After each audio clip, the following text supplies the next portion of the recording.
Well, hello, I'm David Freeman with Is That Really in the Bible? Have you ever met, how do I put this, what I call a real bad, ASS, a tough guy or a tough woman or whatever? Have you ever met anybody like that?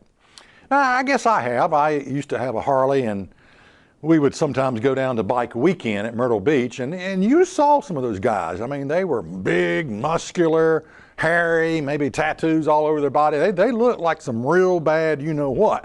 And but they were basically good people. I mean, if you broke down or if you needed help, they would give you their tattoo right off their backs if they could.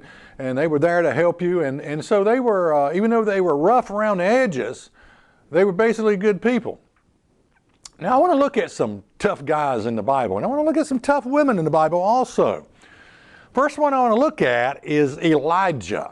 Now, the king said, I want to talk to Elijah.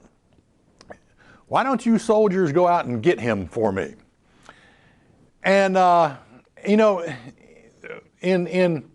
it's amazing in the scripture. This is found in 2 Kings 1 and verse 8, how they identified Elijah. Notice this. And they answered him, and they said, look, he's a hairy man, girt with a girdle of leather around his loins. And notice the response. And immediately he said, it's Elijah, the Tishbite.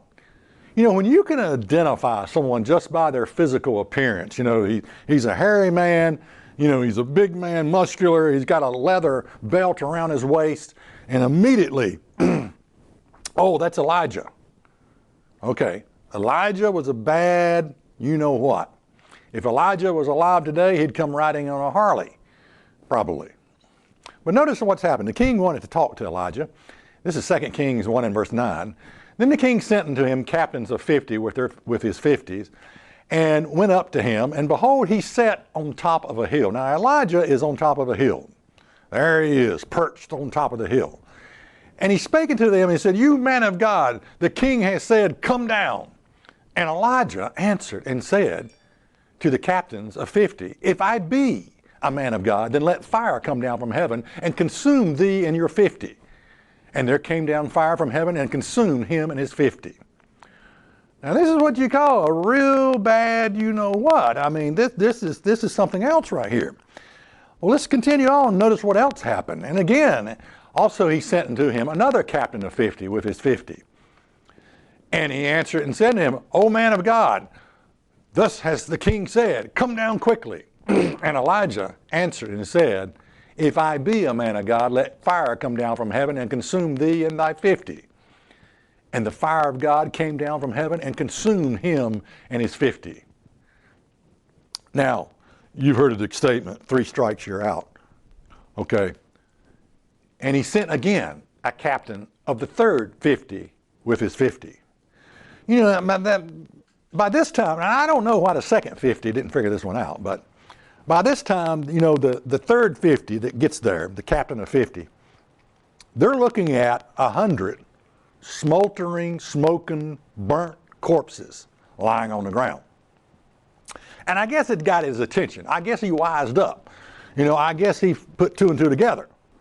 2 plus 2 equals 100 dead men on the ground, whatever. All right.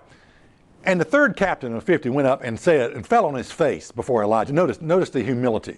Fell on his face before Elijah and besought him and said to him, O man of God, I pray thee, let my life and the life of these 50 servants be precious in your sight.